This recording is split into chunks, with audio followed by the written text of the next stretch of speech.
সাধারণ নাগরিকদের সুরক্ষায় গুম বিরোধী আন্তর্জাতিক সনদে সই করল বাংলাদেশ। ঐতিহাসিক মুহূর্ত বলে আখ্যা প্রধান উপদেষ্টার।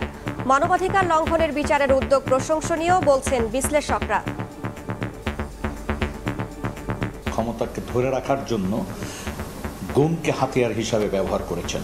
সনদটা স্বাক্ষরের মধ্য দিয়ে কিন্তু আমাদেরকে এই গুম প্রতিরোধে প্রয়োজনীয় আইন সংস্কার করতে হবে। আইন শৃঙ্খলা রক্ষাকারী বাহিনীকে এটি যে একটা অপরাধ এবং এই অপরাধ যে করা যাবে না, এই ব্যাপারে তাদেরকে সচেতন করতে হবে। বছরের পর বছর থাকতে হয়েছে অন্ধকার কক্ষে, চলত অসহনীয় নির্যাতন। ভুক্তভোগীর মুখে আয়নাঘরের রোমহর্ষক বর্ণনা। আমাকে তারা হ্যান্ডকাপ পরিয়ে দিয়েছে, তারপর চোখ বেঁধে দিয়েছে। বাইরে থেকে আলো ঢোকার সিস্টেম তারা রাখেনি। দুনিয়া থেকে বিচ্ছিন্ন একটা জায়গা, মানে এটা তুলনা করার মতো একদম খবর ছাড়া আর অন্য কিছু নাই। দেখছিলেন প্রধান শিরোনাম। দুপুরের সময় সঙ্গে আছি আমি রাইসা জান্নাত। এবার অন্যান্য শীর্ষ সংবাদ। বন্যা কবলিত এলাকায় সুপেয় পানির তীব্র সংকট, ছড়িয়ে পড়ছে নানা রোগ। আশ্রয় কেন্দ্রে বাড়ছে মানুষ। ফেনী সীমান্তে বাঁধ কাটতে এসে স্থানীয়দের বাধার মুখে বিএসএফ।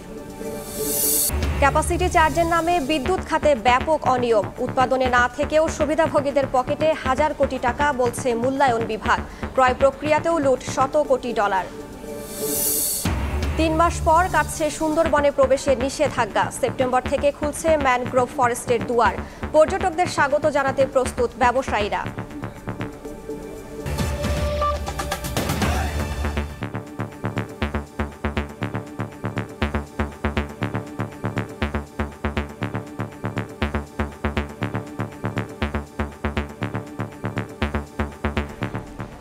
সাধারণ নাগরিকদের সুরক্ষায় গুম বিরোধী আন্তর্জাতিক সনদে সই করল বাংলাদেশ। সকালে উপদেষ্টা পরিষদের সাপ্তাহিক সভায় অন্তর্বর্তী সরকারের প্রধান উপদেষ্টা ডক্টর মোহাম্মদ ইউনূস এ কনভেনশনে স্বাক্ষর করেন। একে ঐতিহাসিক মুহূর্ত বলে আখ্যা দেন তিনি। বিশ্লেষকরা বলছেন, মানবাধিকার লঙ্ঘনের বিচারের উদ্যোগ প্রশংসনীয়।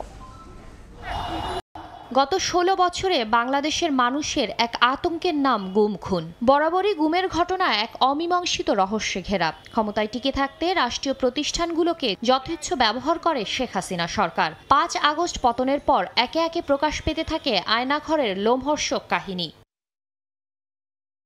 গত ১৬ বছরের র্যাব, পুলিশ, আইন শৃঙ্খলা রক্ষাকারী বাহিনীর হাতে কত গুমের ঘটনা ঘটেছে তা তদন্তে অবসরপ্রাপ্ত বিচারপতি মইনুল ইসলাম চৌধুরীর নেতৃত্বে কমিশন গঠন করে অন্তর্বর্তী সরকার। এবার জাতিসংঘের গুম এবং নির্যাতন বিষয়ক সনদে সই করেছে বাংলাদেশ। বৃহস্পতিবার উপদেষ্টা পরিষদের সাপ্তাহিক সভায় অন্তর্বর্তী সরকারের প্রধান উপদেষ্টা ডক্টর মোহাম্মদ ইউনূস এই সনদে স্বাক্ষর করেন। প্রধান উপদেষ্টার প্রেস উইং থেকে পাঠানো বিজ্ঞপ্তিতে বিষয়টি নিশ্চিত করা হয়। সই করার সময় বিষয়টিকে এক ঐতিহাসিক মুহূর্ত বলে উল্লেখ করেন ডক্টর মোহাম্মদ ইউনূস। বিশ্লেষকরা বলছেন, মানবাধিকার লঙ্ঘনের এমন নৃশংসতার বিচারের উদ্যোগ প্রশংসনীয়। এটি দীর্ঘদিন মানবাধিকার কর্মীদের এবং দেশবাসীর একটা চাওয়া ছিল। মানুষের ভিতরে সন্দেহ ছিল, শঙ্কা ছিল, ভয় ছিল, এবং কখনো কখনো আমরা দেখেছি যে সরকার যারা পরিচালনা করেন তাদের মানে ক্ষমতাকে নিরঙ্কুশ রাখার জন্য, ক্ষমতাকে ধরে রাখার জন্য গুমকে হাতিয়ার হিসাবে ব্যবহার করেছেন। তাদের মতে হাসিনা সরকার এই সনদে স্বাক্ষর করলে আন্তর্জাতিক চাপে পড়ত, এ কারণেই তারা এড়িয়ে যেত। এই স্বাক্ষরের মাধ্যমে বিচার কাজে প্রয়োজনে আন্তর্জাতিক সহায়তাও পাবে বাংলাদেশ। বিগত সরকার ১৫ বছর একটানা ক্ষমতায় থাকার পরও তারা কিন্তু এই সনদে স্বাক্ষর করেননি। কারণ এই সনদে স্বাক্ষর করার মধ্য দিয়ে আন্তর্জাতিকভাবে জবাবদিহিতার আলোকে আসতে হতো তাকে। দেশের আইন কানুনকে সংশোধন করতে হতো, কোনো ক্ষেত্রে নতুন আইন তৈরি করতে হতো। আয়নাঘর থেকে যারা ছাড়া পেয়েছেন তাদের মতে অনেককেই গুমের পর খুন করা হয়েছে। সব মিলিয়ে আটকে রাখা ও খুন হওয়া প্রকৃত সংখ্যা এখনো অজানা। শাতিলা শারমিন, সময় সংবাদ, ঢাকা। এই মুহূর্তে প্রধান উপদেষ্টার কার্যালয় যমুনার সামনে আছেন রিপোর্টার তাজওয়ার মাহমুদ। সরাসরি চলে যাচ্ছি তার কাছে। দেখুন, জাতিসংঘের মানবাধিকার দপ্তরের মোট 9টি এমন সনদ আছে যেটি খুবই গুরুত্বপূর্ণ বাস্তবায়ন করার জন্য প্রতিটি দেশের জন্যই। এমন 9টি প্রভিশনের মধ্যে কিন্তু 8টিতেই বাংলাদেশ স্বাক্ষর করেছিল, কিন্তু একটি অর্থাৎ এই গুম বিরোধী যেই সনদটি আছে, কনভেনশন আছে, সেটিতে কিন্তু বাংলাদেশ কখনোই স্বাক্ষর করেনি এবং বছরের পর বছর এটি নিয়ে আন্তর্জাতিক মহল থেকে চাপ থাকলেও শেখ হাসিনার সরকার সেই সনদটিতে এতদিন সই করেনি। তবে এই অন্তর্বর্তীকালীন সরকার মাত্র 25 দিনের মাথায় বা 24 দিনের মাথায় এই গুম বিরোধী যে সনদটি আছে জাতিসংঘের যে মানবাধিকার বিষয়ক দপ্তরে, সেটিতে আজকে সই করলো এবং সই করার পরে যে যমুনা আছে, যেটি প্রধান উপদেষ্টার বাসভবন, তার ভেতরে কিন্তু উপদেষ্টা পরিষদের সদস্যরাও ছিলেন। তাদের মধ্যে একটি সভা অনুষ্ঠিত হয়েছে এবং সবাই কিন্তু উপদেষ্টার সদস্যরা বলেছেন যে এটি একটি ঐতিহাসিক মুহূর্ত বাংলাদেশের জন্য। কারণ এই গুমের যে ঘটনা বা গুমের যেই চিত্র বাংলাদেশে দেখা যায় এবং বিশেষ করে 5 আগস্ট শেখ হাসিনা সরকারের পতনের পর কিন্তু একের পর এক গুম হওয়া ব্যক্তিদের বক্তব্য আমরা পাচ্ছি গণমাধ্যমে, তারা বক্তব্য দিচ্ছেন এবং মাইকেল চাকমা, ব্যারিস্টার আরমান এবং ব্রিগেডিয়ার আজমি সহ 3 জন কিন্তু আয়নাঘর নামক যেই ধারণাটি ছিল মানুষের কাছে, যদিও স্পষ্ট ছিল না, সেই ধারণাটিতে কিন্তু বাস্তবে রূপান্তরিত হয়েছে এবং আয়নাঘর কিংবা যে গুম করার জন্য সিক্রেট সেল, সেটি কিন্তু শেখ হাসিনার আমলে ছিল, সেটি কিন্তু প্রমাণিত হয়েছে। যদিও বেসরকারি সংস্থার মতে প্রায় 700-র বেশি, অর্থাৎ মায়ের ডাক নামে একটি সংগঠন আছে যারা গুম হওয়া মানুষের একটি তালিকা তারা নেয় বা নথিভুক্ত করে। তাদের হিসেব মতে 700-র বেশি মানুষ এই শেখ হাসিনার গত 15 বছরের আমলে গুমের শিকার হয়েছে, যদিও এটি সরকার বারবারই নাকচ করে দিয়েছিল এবং জাতিসংঘ যেই 80-র বেশি মানুষের একটি তালিকা প্রকাশ করেছিল, সেই জাতিসংঘের তালিকাটিও অনেক সময় নাকচ করে দিতে দেখা গেছে পররাষ্ট্র মন্ত্রণালয় থেকে, অর্থাৎ শেখ হাসিনার আমলে। অর্থাৎ যে বিশাল অঙ্কের মানুষের যে গুম হওয়ার ঘটনাটি এখন বেরিয়ে আসছে, সেই জায়গাতে দাঁড়িয়ে কিন্তু জাতিসংঘের এই গুম বিরোধী সনদে স্বাক্ষর করাটা অত্যন্ত গুরুত্বপূর্ণ হয়ে যাচ্ছিল। কারণ যাদের স্বজনরা গুম হয়েছে তারা কিন্তু আইনি কাঠামোর মধ্যে গিয়ে আসলে কী ধরনের প্রতিকার পেতে পারে সেই বিষয়ে কিন্তু কোনো সুনির্দিষ্ট তারা লিগ্যাল ফ্রেমওয়ার্কের মধ্যে যেতে পারছিল না এবং এই গুম বিরোধী যেই সনদ, সেই সনদে বাংলাদেশ যুক্ত হওয়ার ফলে কিন্তু যারা গুম হওয়া ব্যক্তিদের স্বজনরা আছে, তারাও কিন্তু একটি স্বস্তি পাচ্ছে যে তারা একটি লিগ্যাল ফ্রেমওয়ার্কের মাধ্যমে আইনি প্রক্রিয়ায় একটি বিচারের দাবি করতে পারবে তাদের স্বজনদের গুম হওয়ার জন্য। তো রাষ্ট্রীয় অতিথি ভবন যমুনার সামনে থেকে এই ছিল আমার কাছে সর্বশেষ। প্রধান উপদেষ্টার কার্যালয়ের সামনে থেকে যুক্ত হয়েছিলেন সহকর্মী তাজওয়ার মাহমিদ। আয়নাঘর, শেখ হাসিনা সরকারের পতনের পরপরই গোপন এই বন্দিশালা থেকে মুক্তি মিলেছে বেশ কয়েকজনের। তাদেরই একজন পার্বত্য চট্টগ্রাম ভিত্তিক রাজনৈতিক দল ইউপিডিএফ-এর সাবেক নেতা মাইকেল চাকমা। দীর্ঘ 5 বছর 3 মাস মাইকেল বন্দী ছিলেন ছোট্ট এক ঘরে। সেখানে ছিল না পর্যাপ্ত আলো বাতাস, এর মধ্যেই চলত অসহনীয় নির্যাতন। মুক্তি পাওয়ার পর সেই দিনগুলোর রোমহর্ষক অভিজ্ঞতার কথা সময় সংবাদকে জানালেন মাইকেল। নাজমুস সালেহের প্রতিবেদন। মাইকেল চাকমা পার্বত্য চট্টগ্রাম ভিত্তিক আঞ্চলিক রাজনৈতিক দল ইউনাইটেড পিপলস ডেমোক্রেটিক ফ্রন্ট ইউপিডিএফ-এর নেতা ছিলেন। 2019 সালের 9 এপ্রিল নারায়ণগঞ্জ থেকে ঢাকায় ফেরার পথে কল্যাণপুর বাস টার্মিনাল থেকে গোয়েন্দা পরিচয়ে সাদা মাইক্রোবাসে তুলে নেওয়া হয় তাকে। কালো কাপড়ে বেঁধে ফেলা হয় মুখ। সেদিনের বর্ণনা দেন মাইকেল। গাড়িতে তোলার পর আমাকে তারা হ্যান্ডকাপ পরিয়ে দিয়েছে, তারপর চোখ বেঁধে দিয়েছে কালো কাপড় দিয়ে। তারপরে তারা আমার থেকে মোবাইল ফোন, আমার ব্যাগ ট্যাগ সব নিয়ে, আমার ফেসবুক আইডি আর ফেসবুক পাসওয়ার্ড তারা নিয়ে, তারপর গাড়িটা ড্রাইভ করে আমাকে প্রায় 40 থেকে 45 বা 50 মিনিটের মতো এরকম হবে ড্রাইভ করে একটা জায়গায় নেওয়া হয় ছোট্ট এক অন্ধকার কুঠুরিতে। দুনিয়া থেকে বিচ্ছিন্ন সেই গুহায় ছিল না কোনো আলো বাতাস। আয়না ঘরের সেই বর্ণনা হার মানায় থ্রিলার সিনেমাকেও। চোখনা করে যে খবর যে করে দিচ্ছে এরকম মানে সম্পূর্ণ দেয়াল, আর কোনো বাইরে থেকে আলো ঢোকার সিস্টেম তারা রাখেনি। আর যে ভেন্টিলেটর ফ্যানগুলো ওখানে লাগানো আছে তার বাইরেও একটা দেওয়া আছে, মানে ওই যদি আলো না ঢোকে, যে বাইরের সাইডের কিছু আছে, সাইডের রুম কিছু আছে, মানে ভিতরের রুমগুলোতে একেবারে কোনো আলো নাই। আপনার কোনো শব্দও শোনাবে না, কোনো ইনফরমেশনও দেবে না, কিছু দেখতেও দেবে না, শুনতেও দেবে না, জানতেও দেবে না। দুনিয়া থেকে বিচ্ছিন্ন একটা জায়গা, দুনিয়ার মধ্যে আরেকটা দুনিয়া ভাই। মানে এটা তুলনা করার মতো একদম খবর ছাড়া আর অন্য কিছু নাই। জায়গাটা ঢাকার ভিতরে, বাইরে কিছু শব্দ শোনা যায় পরিষ্কার করে। বিমান নামতেছে একদম সাঁচুয়ে করে, প্রতিদিন অনেকগুলো বিমান নামে। দীর্ঘদিন নিখোঁজ থাকায় শেষকৃত্যানুষ্ঠানও সম্পন্ন করেন মাইকেলের পরিবার। তিনি জানান, আয়নাঘর নামক বন্দিশালায় অসংখ্য মানুষকে দেখেছেন তিনি। বিভিন্ন বয়সের লোক, হয়তো কিছু কোনো মানুষের লোক বয়স একটু কম, কোনো বয়সে একটু মাঝারি, কোনো একটু বয়স্ক লোক দেখছে, একদম চুলদারি পেয়ে গেছে। কয়েকশো লোক এরকম হবে আমার মনে হয়। জানা আমি ছিলাম যেমন 160 নাম্বার রুমে, 113 নাম্বার রুমে, 116 নাম্বার রুমে, এরকম আমার মানে দেখেছি আমি। তারপরে ওখানে কয়েকশো রুম আছে ওখানে। শেখ হাসিনা সরকারের পতনের পর 7 আগস্ট মুক্তি পান মাইকেল চাকমা। এখন জড়িতদের বিচার চান তিনি। তো এই কারণে তাদের শাস্তি দিতে হবে এবং এই ব্যবস্থাকে উচ্ছেদ করতে হবে। নাজমুস সালেহী, সময় সংবাদ, ঢাকা। এবার বন্যার খবর। ফেনীর পরশুরামে কালিকাপুর সীমান্তে নিজেদের অংশের বাঁধ কেটে দিয়েছে ভারতীয় সীমান্তরক্ষী বাহিনী বিএসএফ। বাংলাদেশ অংশেও কাটার চেষ্টা করলে বিজিবি ও স্থানীয়দের বাধায় পিছু হটে। এলাকাবাসীর অভিযোগ, বাঁধ কাটার কারণেই সিলোনিয়া নদীর পানি বেড়ে প্লাবিত হয় বহু গ্রাম। জুলহাস তালুকদারের ক্যামেরায় আতিয়া সজলের রিপোর্ট। আমি এখন দাঁড়িয়ে রয়েছি ফেনীর মুহুরী নদীর মুহুরী চরে এবং ভারত বাংলাদেশের একদম জিরো পয়েন্টে। আমার ডানে রয়েছে ভারত এবং আমার ঠিক বাম অংশে বাংলাদেশ অংশ, এবং আমার পিছনে রয়েছে ভারতের বিলোনিয়া, যে নদীর ওপারেই সেই বিলোনিয়া পৌর শহর। এখান থেকে মূলত যখন পানি বাড়ে 20 তারিখের পর থেকেই সেই বিলোনিয়াকে রক্ষার জন্য পানির যে তোড় হয়েছিল, সেটিকে এখানে একটি বাঁধ ছিল, সেই বাঁধটিকে ভেঙে দেওয়া হয়েছে ভারতীয় বিএসএফ এবং ভারতীয় জনগণ। এমন একটি অভিযোগ বাংলাদেশ অংশের যারা প্রত্যক্ষদর্শী বা শুনে এমন অভিযোগটি করছে, এবং এখান থেকে ভেঙেই মূলত পানি বাংলাদেশ অংশে হু হু করে লোকালয়ে ঢুকে বন্যা পরিস্থিতির চরম অবনতি ঘটে। রাত্রে বিএসএফ আসি চেষ্টা করছে এখানে লাইন কাটি দেওয়ার জন্য, এই যে এটা বার্তা, তখন আমাদের বাংলাদেশের বিজিবিও রাতে 2টা পর্যন্ত আমাদের পাহারা দিছিল। পরে বিজিবি চলে আসার পরে যখন আমাদের সাধারণ জনগণ যায়, তখন বিএসএফ ফাঁকা গুলি করে। রাত্র 2:30টার দিকে এদিক দিয়ে ফানির কিছু লোক ওইদিকে শোরগোল শব্দ শুনেছি, এবং এদিকে লোক ওদের সাথে ডাকাডাকি করছে, এরাও ডাকাডাকি করছে, কাউন্টার দিচ্ছে।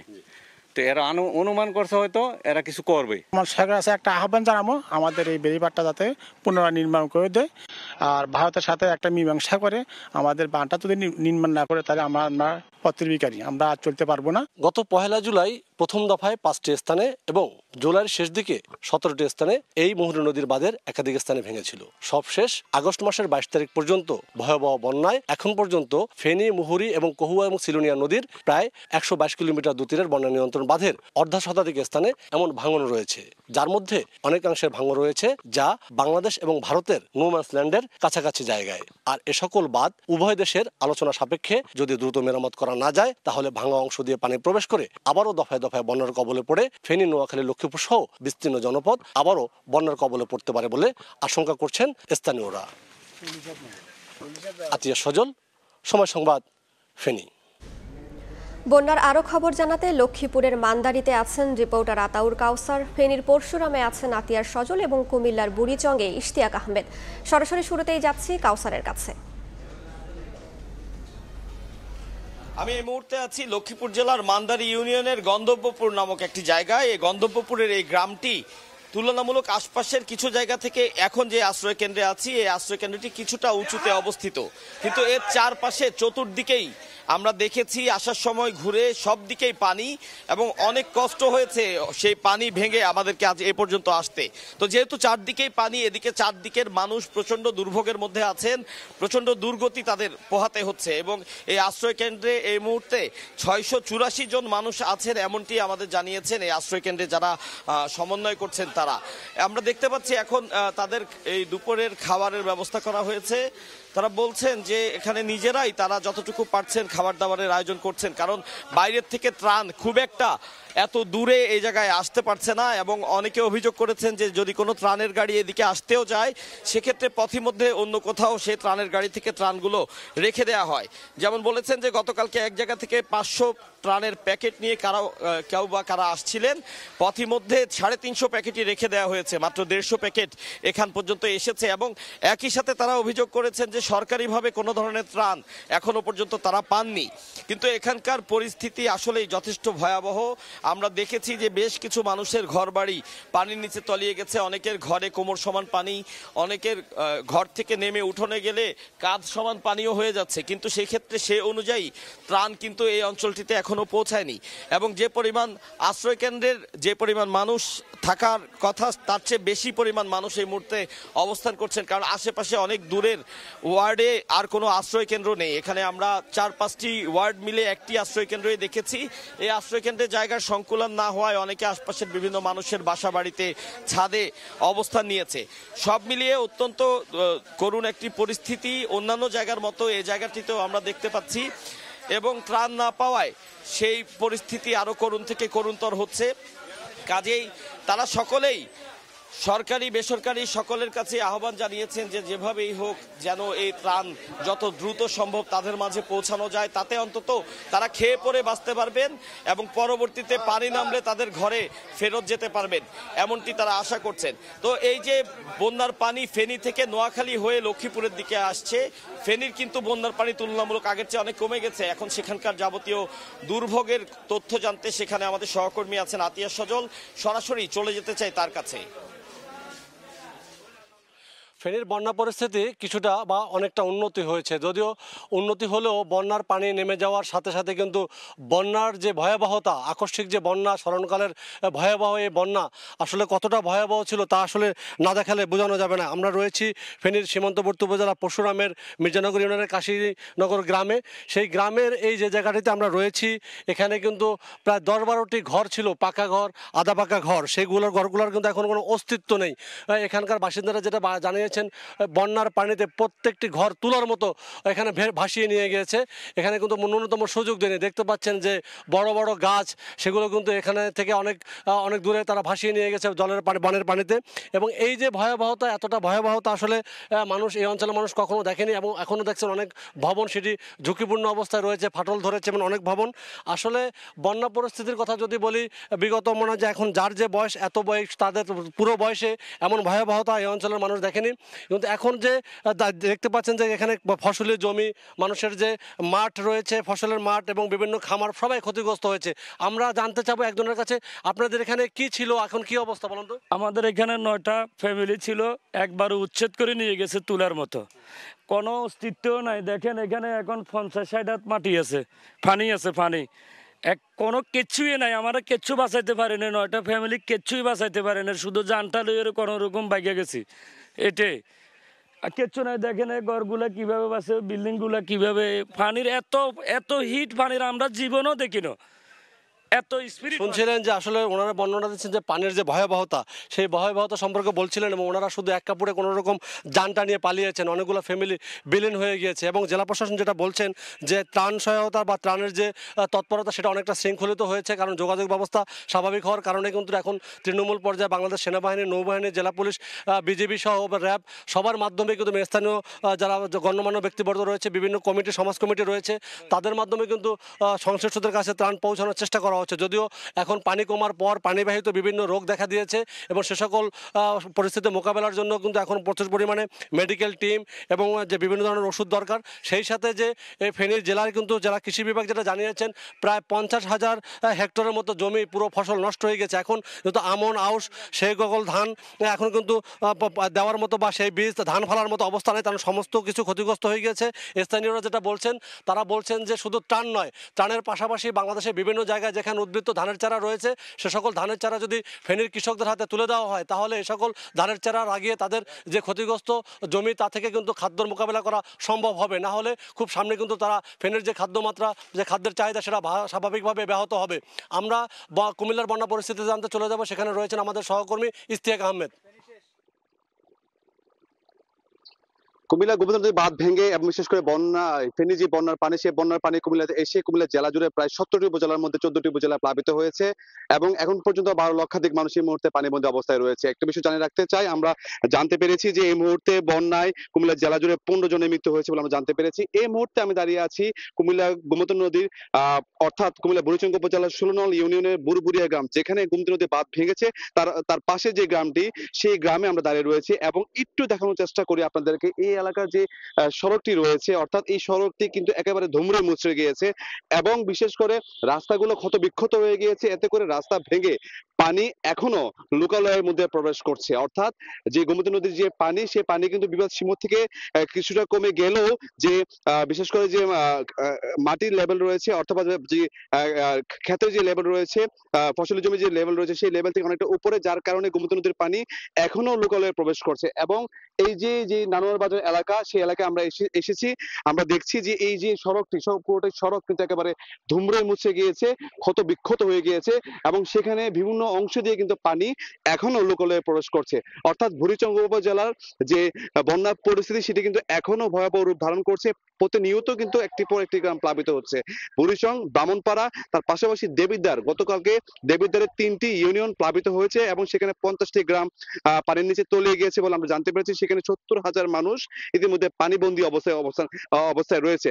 তো আমি যদি জানিয়ে রাখতে চাই, এই মুহূর্তে 7 দিন হয়েছে কুমিল্লার গোমতী নদী বাঁধ ভেঙেছে এবং কিছু কিছু জায়গায় এখন পর্যন্ত গোমতী নদীর পানি কমতে শুরু করেছে। তবে এই পানির কারণে আমরা দেখেছি যে পানিবাহিত যে রোগগুলো রয়েছে, বিশেষ করে ডায়রিয়া, নিউমোনিয়া, জ্বর, সর্দি, কাশি এবং বিশেষ করে যে শ্বাসকষ্ট, অর্থাৎ যারা বয়স্ক এবং যারা শিশু, তাদের কিন্তু এই ধরনের রোগগুলা প্রচুর দেখা দিয়েছে। এবং বিশেষ করে যে কুমিল্লা যে জেলা সিভিল সার্জন, তিনি 260টি মেডিকেল টিম গঠন করেছেন এবং বিশেষ করে যারা আশ্রয় কেন্দ্রে রয়েছে, বয়স্ক এবং যারা শিশু, তাদের যে পানিবাহিত রোগে আক্রান্ত হয়েছে, সেই রোগের চিকিৎসা সেবা দিচ্ছেন। তবে দুর্গম এলাকায় এখনো মেডিকেল সেবা পৌঁছতে পারছে না বলে আমরা জানতে পেরেছি। তো এই ছিল আমার কাছে সর্বশেষ কুমিল্লা বন্যার পরিস্থিতি নিয়ে।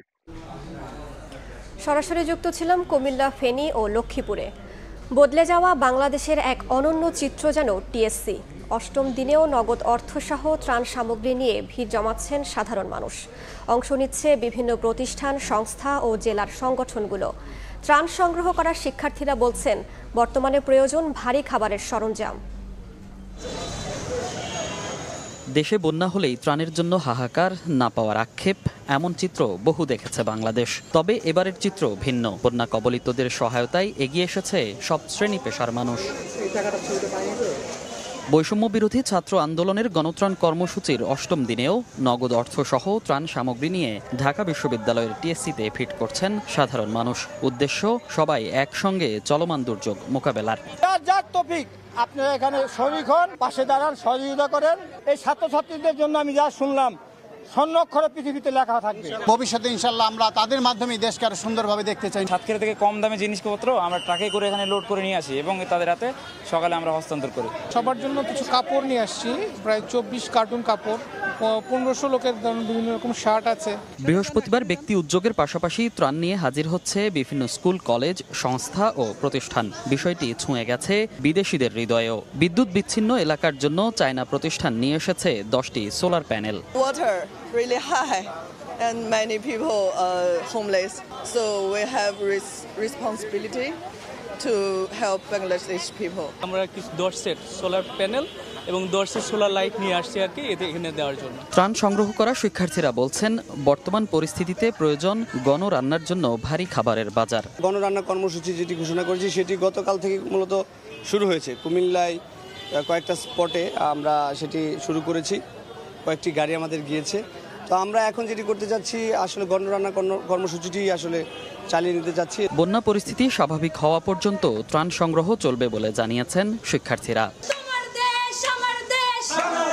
মনির হোসাইন, সময় সংবাদ, ঢাকা।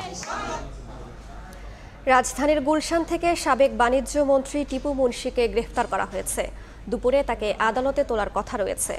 গতরাতে র্যাব জানায়, বৈষম্য বিরোধী ছাত্র আন্দোলনে গুলিবিদ্ধ হয়ে মুসলিম উদ্দিন নামে এক শ্রমিক নিহত হন। এ ঘটনার মামলায় টিপু মুন্সিকে গ্রেফতার করা হয়। গুলশান 1-এর একটি বাসায় ছিলেন সাবেক এই মন্ত্রী। টিপু মুন্সি টানা 3 মেয়াদে রংপুর 4 আসনের সংসদ সদস্য ছিলেন। 2018 সালে আওয়ামী লীগ 3য় মেয়াদে সরকার গঠন করলে বাণিজ্য মন্ত্রীর দায়িত্ব পান টিপু মুন্সি। জ্ঞাত আয় বহির্ভূত সম্পদ অর্জন ও মানি লন্ডারিং মামলায় মির্জা আব্বাস খালাস দিয়েছেন আদালত। ঢাকার আলাদা 2টি বিশেষ জজ আদালত এই আদেশ দেন। আদেশের পর কান্নায় ভেঙে পড়েন মির্জা আব্বাস।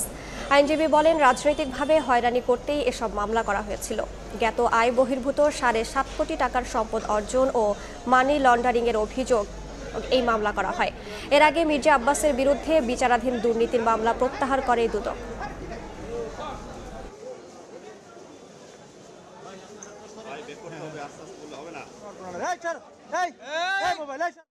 আমার যে বিক্ষিপ্ত পরিবারটাকে একত্রিত করে দাও, আমার পরিবারটা ছিন্ন বিচ্ছিন্ন হয়ে গেছে।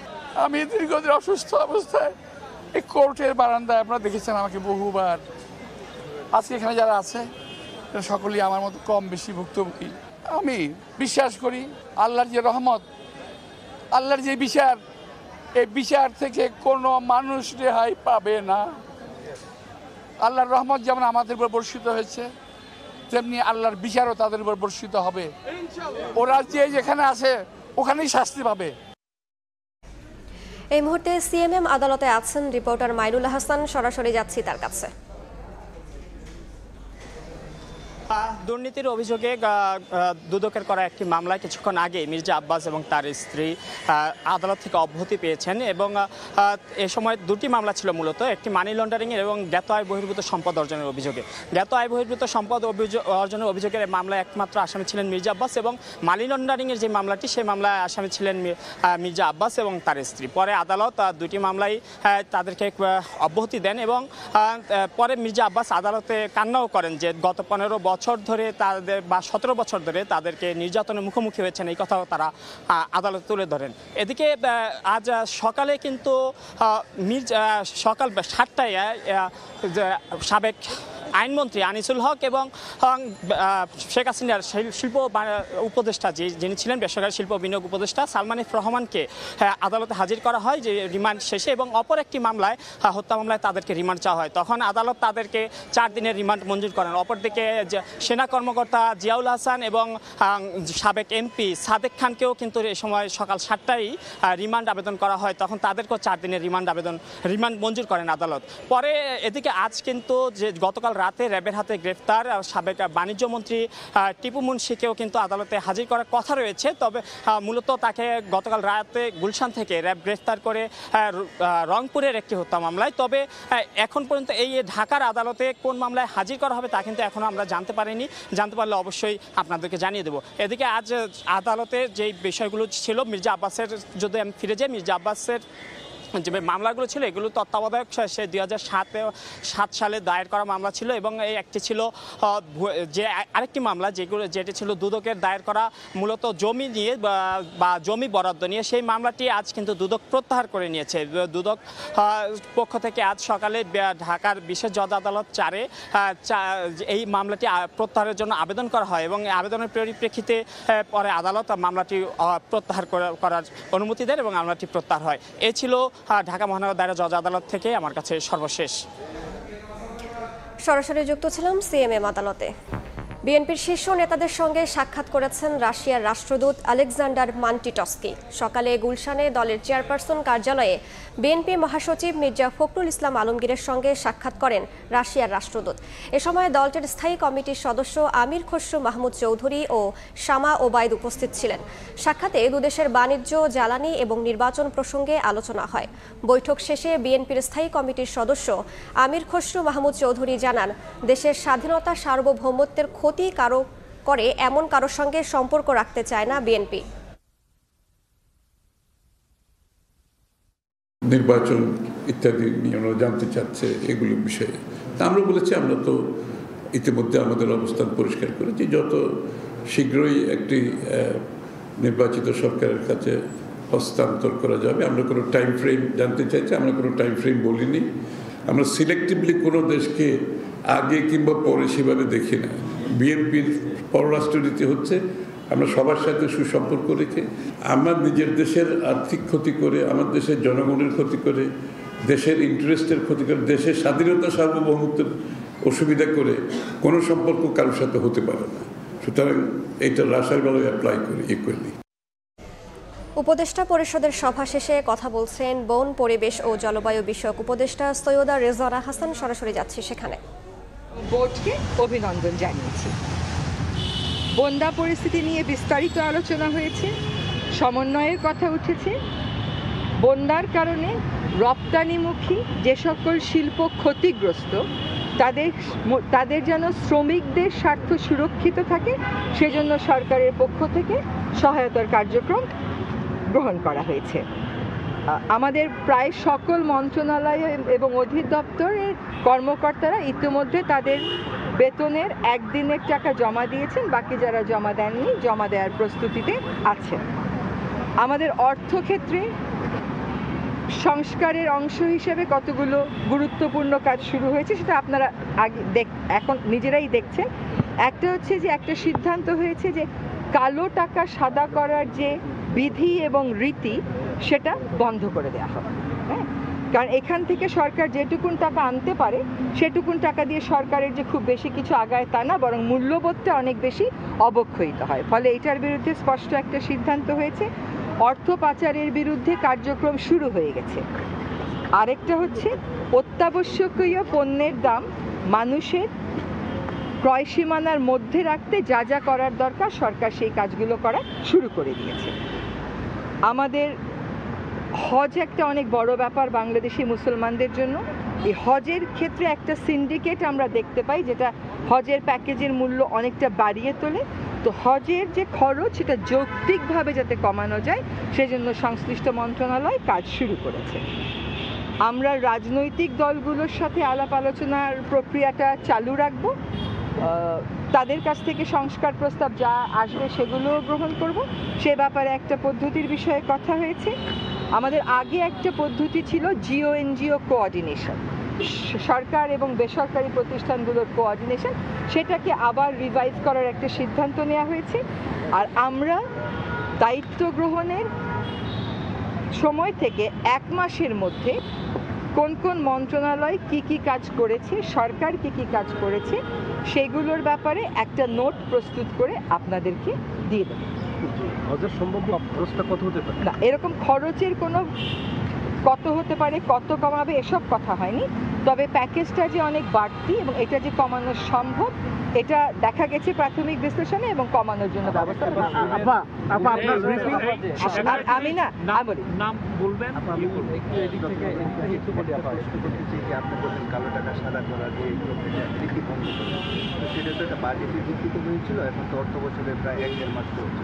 সেটা কি এখন থেকেই বন্ধ নাকি নেক্সট মানে সিদ্ধান্তটা কবে থেকে? সেটা হচ্ছে যে একটা ব্যাখ্যা এবং বিশ্লেষণ দাঁড় করানোর চেষ্টা করা হচ্ছে এবং এইটা একটা আদেশের মাধ্যমে বলে দেওয়া। আগে যেরকম বলে দেওয়া হতো কালো টাকা সাদা করা যাচ্ছে, এখন আর সেরকম বলা হবে না, উল্টো বলা হতে পারে। আমার নাম ইউসুফ আরবিন, আমি কালবেলাতে কাজ করি, সিনিয়র রিপোর্টার। আমি একটু অ্যাডমিনিস্ট্রেশন নিয়ে কথা বলতে চাই। সেটি হলো যে একটা অভিযোগ উঠেছে এবং আমরা অনেকগুলো প্রমাণ পেয়েছি। আওয়ামী লীগ সরকারের আমলে ডিসি ছিল, স্বামী স্ত্রী দুজনে ডিসি ছিল, ভালো ভালো জায়গা ছিল, তারাও বঞ্চিত দাবি করে নিজেদের পদোন্নতি নিচ্ছে না করে। আবার হচ্ছে প্রধানমন্ত্রীর কার্যালয়ে চাকরি করেছে, তোফাজ্জল মিয়ার পিএস ছিল, নাম বলেন না আপনি, আপনি বলেন আপনার জেনারেল অভিযোগ ছিল। একজন আজকে আপনার আবার পিএসও হয়েছেন। এগুলো নিয়ে মানে প্রশাসনের সমালোচনা যে আগের যারা কর্মকর্তা বা প্রাইস পোস্টিংয়ে ছিল তারা এখন আবার ফিরতেছে, এটাকে আপনি কিভাবে দেখবেন? বিষয়টা হচ্ছে যে কোনো কর্মকর্তার বিরুদ্ধে সুস্পষ্ট দুর্নীতির অভিযোগ থাকলে তার ব্যাপারে আমরা আমাদের অবস্থান জানাচ্ছি। যে কোনো একটা সরকারকেই তার কাজ চালাতে গেলে ভালো কিছু কর্মকর্তা কর্মচারী তো দরকার পড়ে, তাই না? তো যদি আমরা দেখি যে এফিসিয়েন্সি আছে তার ব্যাপারে কোনো তাৎক্ষণিক সিদ্ধান্ত গ্রহণের প্রয়োজন নাই, আমাদেরকে তো কাজটা নিয়ে আগাতে হবে। আমি যদি আগের সময়ে যারা কোনো ভালো পোস্টে ছিল তাদের কাউকেই নেব না এমন নীতিগত সিদ্ধান্তে চলেছে, তাহলে আমি কাজ আগাবো কেমন করে? সেটা তো একটা বড় প্রশ্ন। কারোর ব্যাপারে সুনির্দিষ্ট কোনো অভিযোগ থাকলে সেটা জানাবেন। এই রিজিম, সেই রিজিম, আগের রিজিম, পরের রিজিম বললে আর আমাদের সাথে অন্যদের তফাৎটা কি রইল? একটা তফাৎ তো আমাদেরকে আনতে হবে। সুনির্দিষ্ট অভিযোগ থাকলে নিশ্চয়ই আপনারা জানাবেন, জনপ্রশাসন মন্ত্রণালয় আছে তাকে জানাবেন। একটি পরিবারের সুরক্ষার একটা আইন ছিল, সে ব্যাপারে মনে হয় আপনাদের একটা সিদ্ধান্ত অলরেডি এসে গেছে। আচ্ছা, যে বিষয়গুলো ক্যাবিনেটে নির্ধারিত থাকে সিদ্ধান্তের জন্য সেগুলোর ব্যাপারে আসলে আমরা বলি না, ওটা লিখিতই যায়। এটার প্রেক্ষিতটা হচ্ছে যে আমাদের এই সরকারটা হচ্ছে একটা বৈষম্য বিরোধী আন্দোলনের আউটকাম। তো সেখানে আদৌ নিরাপত্তা সংস্থা মনে করে কিনা যে এরকম দরকার আছে সেখানে উত্তরটা হচ্ছে এরকম বিশেষ নিরাপত্তার দরকার আছে বলে তারা মনে করে না, আর এটাকে বৈষম্যমূলক মনে করা হয়েছে, সেটার ভিত্তিতেই সিদ্ধান্ত গ্রহণ করা হয়েছে। উপদেষ্টা পরিষদের সভা শেষে কথা বলছেন সৈয়দা রেজওয়ানা হাসান, সরাসরি যুক্ত ছিলাম সেখানে। বৈষম্য বিরোধী ছাত্র আন্দোলনে নির্বিচারে গুলি চালিয়ে হত্যার সুষ্ঠু বিচার ও নিহতদের পরিবারকে সরকারিভাবে ভাতা দেওয়ার দাবি জানিয়েছে জামায়াতে ইসলামীর নেতারা। দলটির দাবি, আন্দোলন চলাকালে সারা দেশে অন্তত 800 জনকে হত্যা করা হয়েছে, পঙ্গুত্ব বরণ করেছেন হাজারো মানুষ। এমন রাজনীতি চাই না যেটা কোনো মায়ের বুক খালি হবে, কোনো মায়ের চোখ দিয়ে পানি পড়বে। বুকফাটা এই আর্তনাদ বৈষম্য বিরোধী ছাত্র আন্দোলনে নিহত শহীদ পরিবারের স্বজনদের। কেউ হারিয়েছেন সন্তান, কেউ স্বামী, বাবা, কেউ বা পরিবারের একমাত্র উপার্জনক্ষম ব্যক্তিকে হারিয়ে পাগল প্রায় তারা। প্রশ্ন, প্রিয় মানুষকে হারিয়ে হৃদয় গভীরে যে ক্ষতের সৃষ্টি হয়েছে তা সারবে কিভাবে? ছাত্র আন্দোলনে নিহতদের পরিবারের সঙ্গে বৃহস্পতিবার মতবিনিময় করে বাংলাদেশ জামাত ইসলামী ঢাকা মহানগরী উত্তর। এ সময় বক্তারা বলেন, এ আন্দোলনে শত শত মানুষ শহীদ হয়েছেন। এসব ঘটনার সুষ্ঠু বিচার সহ সরকারকে শহীদ পরিবারের দায়িত্ব নেয়ার আহ্বান জানান তারা। আমার পরিবারের একমাত্র ভরসার জায়গায় ছিল আমার ভাই। আমার বাবা মারা গেছে 2 বছর আগে। আমার ভাইয়ের মৃত্যুতে আমাদের পরিবারটা একেবারে তছনছ হয়ে গেছে। আমার মাত্র 6 বছরের শিশু গত 5 তারিখ শহীদ হয়েছেন। আমার ছেলেকে 2টা গুলি করা হয়েছে, একটা গলায়, একটা বুকের পিছনে। জামাত নেতারা বলেন, শত শত ছাত্র জনতার আত্মত্যাগের বিনিময়ে আজ দেশ স্বাধীন হয়েছে। দেশ যেন আর কোনো স্বৈরাচারের কবলে না পড়ে সেদিকে সবাইকে খেয়াল রাখতে হবে। কারো হাত আছে, কারো পা নাই, কারো চোখ আছে, কারো দেখা যায় কারের পাশে দিয়ে গুলি ফুটছে। হাজার হাজার কোটি টাকা যারা লুটপাট করে সম্পদের পাহাড় গড়েছে, আমাদের শহীদ পরিবাররা না খেয়ে থাকবে, তাদের সন্তানরা পড়ালেখা করতে পারবে না, এটি হতে দেয়া যায় না। দলমত, ধর্ম, বর্ণ নির্বিশেষে সবাই মিলে একটি সুন্দর সুশৃঙ্খল দেশ বিনির্মাণের আশাবাদ ব্যক্ত করেন তারা। বলেন, সংখ্যালঘু বা সংখ্যাগরিষ্ঠ বলতে কিছু নেই, সবাই আমরা বাংলাদেশি। চাঁদাবাজের প্রশ্রয়দাতা, নির্দেশদাতা কোন নেতৃত্ব, কোন গোষ্ঠীকে বৈষম্য বিরোধী ছাত্র সমাজ, দেশের গণমানুষ এবং জামাত ইসলামী কখনো মেনে নেবেন না। এই দেশ চূড়ান্তভাবে দুর্নীতি মুক্ত না হওয়া পর্যন্ত জামাত ইসলামীর আন্দোলন, বৈষম্য বিরোধী ছাত্রদের আন্দোলন, গণমানুষের আন্দোলন কখনোই থামবে না। সভায় দলের সেক্রেটারি জেনারেল অধ্যাপক মিয়া গোলাম পরোয়ার শহীদ পরিবারের মাঝে নগদ অর্থ প্রদান করেন। আলতাফ হোসাইন, সময় সংবাদ, ঢাকা। 14 বছরে গ্রাহক পর্যায়ে বিদ্যুতের দাম বেড়েছে 13 দফায়। বিপরীতে ক্যাপাসিটি চার্জ মডেলে এই খাতের সুবিধাভোগী বিভিন্ন প্রতিষ্ঠানের পকেটে টাকা গেছে 1,06,000 কোটি। এমন তথ্য উঠে এসেছে সরকারের বাস্তবায়ন, পরিবীক্ষণ ও মূল্যায়ন বিভাগ IEMDর প্রতিবেদনে। অস্বচ্ছ ক্রয় প্রক্রিয়ায় কয়েক হাজার কোটি টাকা লুটের কথাও বলা হয়েছে এতে। ফারুক ভূঁইয়া রবিনের রিপোর্ট। 2010 সালের শুরুতে গ্রাহক পর্যায়ে বিদ্যুতের ইউনিট প্রতি গড় দাম যেখানে ছিল 3 টাকা 73 পয়সা, বর্তমানে তা ঠেকেছে 8 টাকা 95 পয়সায়। অর্থাৎ 14 বছরে ভোক্তা পর্যায়ে দাম বাড়ে 140%। প্রশ্ন আসছে, বিদ্যুতের এ দাম বৃদ্ধি কি অনিবার্য ছিল নাকি লুটপাটের নীল নকশা? 14 বছরে গ্রাহক পর্যায়ে 13 বার বিদ্যুতের দাম বৃদ্ধির পেছনে দুর্নীতির মহোৎসবকে দায়ী করেন অনেকে। বিদ্যুৎ উৎপাদন সক্ষমতা প্রসঙ্গে আসা যাক। বিদ্যুৎ উৎপাদন আর উৎপাদন সক্ষমতা এ দুয়ের মধ্যে আদর্শ ফারাক বিবেচনা করা হয় 10 থেকে 20%। কিন্তু দেশে উৎপাদন সক্ষমতা গড়ে তোলা হয়েছে অস্বাভাবিক হারে, যা গ্রীষ্মে গড়পড়ত উৎপাদনের তুলনায় দ্বিগুণ আর শীতে স্বাভাবিক উৎপাদনের 3 গুণ। আর এখানেই যত শুভঙ্করের ফাঁকি। উৎপাদনে নেই, তারপরও অলস বসিয়ে পরিশোধ করা হচ্ছে বিদ্যুৎ কেন্দ্রগুলোর ভাড়া বা ক্যাপাসিটি চার্জ, যাকে লুটেরা মডেল হিসেবে আখ্যা দেওয়া হয় সরকারি প্রতিষ্ঠান IEMDর এক প্রতিবেদনে। আর এই মডেলে গত 14 বছরে সুবিধাভোগী বিভিন্ন প্রতিষ্ঠানের পকেটে গেছে 1,06,000 কোটি টাকা। বিদ্যুৎ খাত উন্নয়নের নামে যে অলিগার্ক শ্রেণী তৈরি হয়েছে, তারা অবাধে লুণ্ঠন করেছে। সে উন্নয়ন আলটিমেটলি তো উন্নয়ন ছিল না, লুণ্ঠন ছিল। লুণ্ঠন করার জন্য যেসব কাজগুলো করা হয়েছে, সেই সব কাজগুলো করার মধ্য দিয়ে টাকা চলে গেছে। যাকে খুশি তাকে যেমন খুশি তেমন ব্যয়ে এইভাবে বিদ্যুৎ উৎপাদন ক্ষমতা বা বিদ্যুৎ প্ল্যান্ট তৈরি করা হয়েছে। যেটা সঠিক আমাদের চাহিদা, সেটার ভিত্তিতে পাওয়ার প্ল্যান্ট করা, কিন্তু তারা কখনো এটা করে নাই। আমার এক্সট্রা পাওয়ার প্ল্যান্ট হয়েছে এবং এক্সট্রা পাওয়ার প্ল্যান্টের জন্য একটা গোষ্ঠীকে, যারা এদের ওনার, তাদেরকে আমার ক্যাপাসিটি চার্জ দিতে হচ্ছে। এই যে একটা সমস্যা, বিরাট একটা সমস্যা সৃষ্টি হয়েছে, এটার জন্য করাপশন দায়ী, ব্যাড প্ল্যানিং দায়ী। বিদ্যুৎ খাতে নানা অনিয়মের মাসুল গুনতে হয়েছে বড় অঙ্কের লোকসান আর ভর্তুকি টেনে। দফায় দফায় দাম বাড়ানোর পরও বছরে ঘাটতি ছাড়িয়েছে 40,000 কোটি টাকা। আর গত 1.5 দশকে ভর্তুকি দিতে হয়েছে 1,64,000 কোটি টাকা, যার 65% গেছে ক্যাপাসিটি চার্জের পেছনে। ভর্তুকিও চরমে বেড়ে গেছে, মূল্যবৃদ্ধিও বেড়ে গেছে। এত বেশি বেশি মূল্যবৃদ্ধি হওয়ার কারণে মূল্যস্ফীতি হয়ে গেছে চরমভাবে। একটা ইকোনমিকে ভয়াবহ রকমের বিপন্ন করে ফেলার পেছনে জ্বালানি এবং বিদ্যুতের মূল্যবৃদ্ধি কাজ করেছে। একটা ভয়ঙ্কর রকমের বৈষম্য তৈরি হচ্ছে এবং আর্থিক অসমতা তৈরি হচ্ছে। এছাড়া নিম্নমানের যন্ত্রপাতি, অস্বচ্ছ ক্রয় প্রক্রিয়ায় $100 কোটি বা 1,000 কোটি টাকার বেশি লুটে নেয়ার তথ্য এসেছে খোদ সরকারি প্রতিবেদনেই। ফারুক ভিয়া, রবিন, সময় সংবাদ, ঢাকা। 3 মাস বন্ধ থাকার পর 1 সেপ্টেম্বর থেকে দর্শনার্থীদের জন্য উন্মুক্ত হচ্ছে সুন্দরবন। পর্যটকদের স্বাগত জানাতে প্রস্তুত পর্যটন ব্যবসায়ীরা। বনে যাওয়ার জন্য নৌকা, জাল সহ সব ধরনের প্রস্তুতি সেরে নিচ্ছেন জেলেরা। আব্দুল্লাহ আল মামুন রুবেলের রিপোর্ট।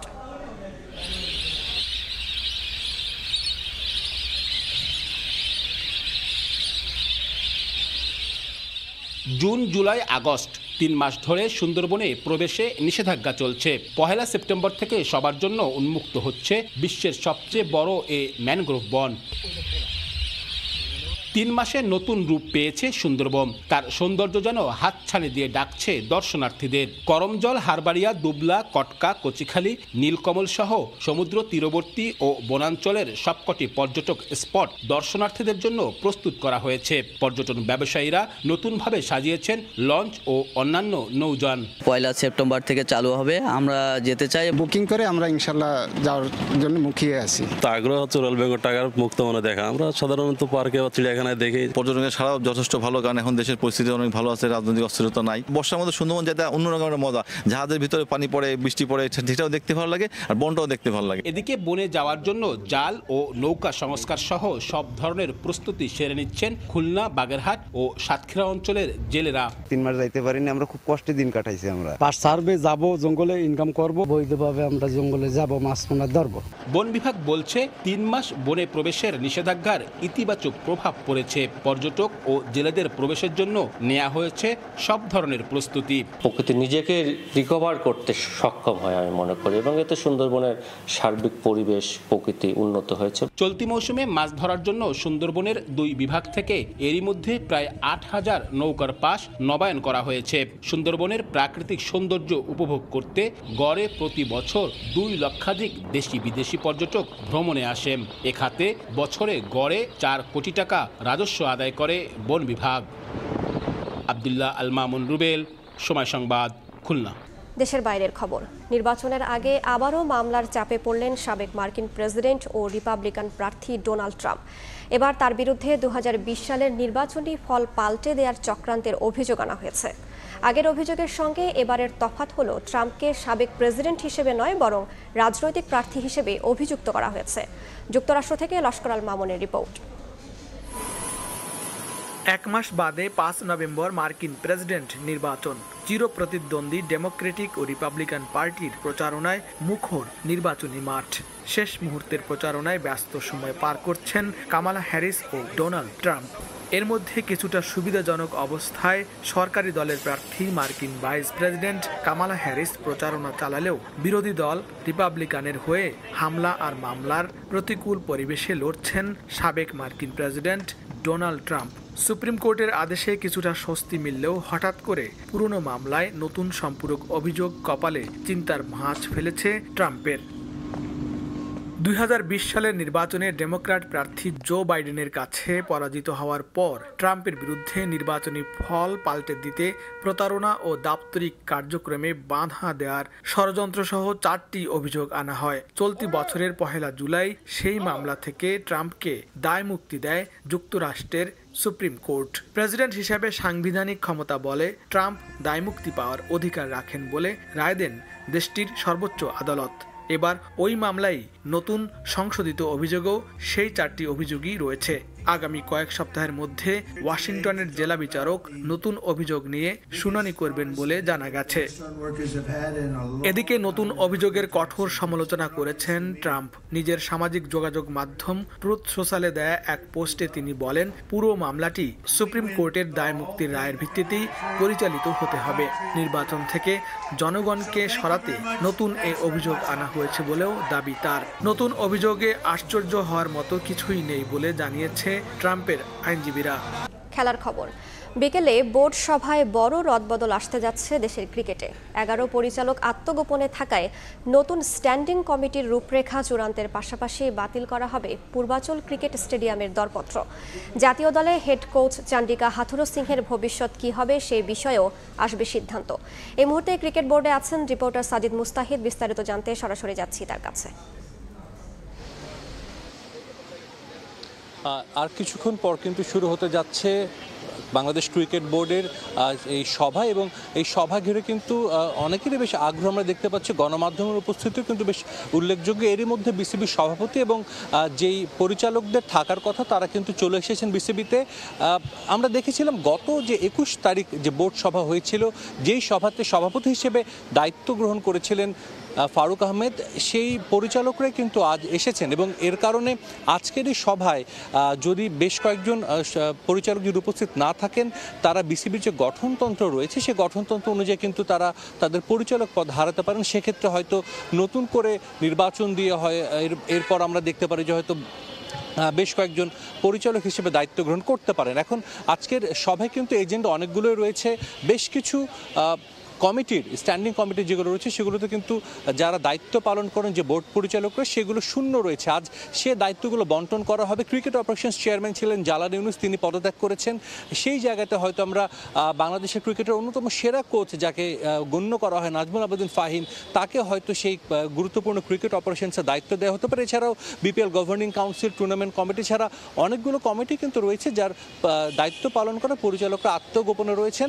সেই কমিটিগুলো কিন্তু বন্টন করা হবে এবং একই সঙ্গে যেটা ধারণা করা হচ্ছে যে একজন পরিচালককে হয়তো বা একাধিক কমিটির দায়িত্ব পালন করা লাগতে পারে, কারণ যেহেতু পরিচালকদের সংখ্যাটা কিন্তু অনেক কমে এসেছে। একই সঙ্গে হেড কোচ চান্ডিকা হাথুরু সিংহে, যিনি এই মুহূর্তে পাকিস্তানে রয়েছেন, কাল বাংলাদেশ পাকিস্তান দ্বিতীয় টেস্ট, তার ভবিষ্যৎও কিন্তু এই সভা থেকে নির্ধারণ হতে পারে। একটা ইঙ্গিত আমরা পেয়েছিলাম ফারুক আহমেদ প্রধান যখন বিসিবি প্রধান হিসেবে দায়িত্ব গ্রহণ করলেন, তবে সেটা হয়তো আজকের মিটিংয়ে পরিচালকদের সঙ্গে কথা বলেই আমরা হয়তো চূড়ান্ত জানবো। এরই মধ্যে আমরা দেখছি যে খালিদ আহমদ সুজন, যিনি গত বোর্ড মিটিংও ছিলেন, আজকেও তিনি এসেছেন, এসে পৌঁছেছেন মাত্র 3টার সময় বোর্ড মিটিং শুরু হওয়ার কথা। নিশ্চিতভাবেই এই মিটিংটা বাংলাদেশের ক্রিকেটের সামনের পথটা কেমন হবে সেখানে একটা গুরুত্বপূর্ণ ভূমিকা রাখতে যাচ্ছে। তো আমার কাছে মিরপুর স্টেডিয়াম থেকে এই ছিল সবশেষ খবর। সরাসরি যুক্ত ছিলাম মিরপুর স্টেডিয়ামে। এ পর্যায়ে শীর্ষ সংবাদগুলো জানিয়ে দিচ্ছি আরও একবার। গুম বিরোধী আন্তর্জাতিক সনদে সই করল বাংলাদেশ। ঐতিহাসিক মুহূর্ত বলে আখ্যা প্রধান উপদেষ্টার। ক্ষমতা কুক্ষিগত করতে গুমকে কেউ হাতিয়ার হিসেবে ব্যবহার করতে পারবে না। স্মরণকালের ভয়াবহ বন্যায় মৃত্যু বেড়ে 52। দুর্গত এলাকায় সুপেয় পানির তীব্র সংকট। ছড়িয়ে পড়ছে নানা রোগ। ফেনী সীমান্তে বাঁধ কাটতে এসে বাধার মুখে বিএসএফ। এবং ছাত্র আন্দোলনে শ্রমিক নিহতের মামলায় সাবেক বাণিজ্য মন্ত্রী টিপু মুন্সি গুলশান থেকে গ্রেফতার। হত্যা মামলায় আবারও 5 দিনের রিমান্ডে সালমান, আনিস, সাদেক ও জিয়াউল।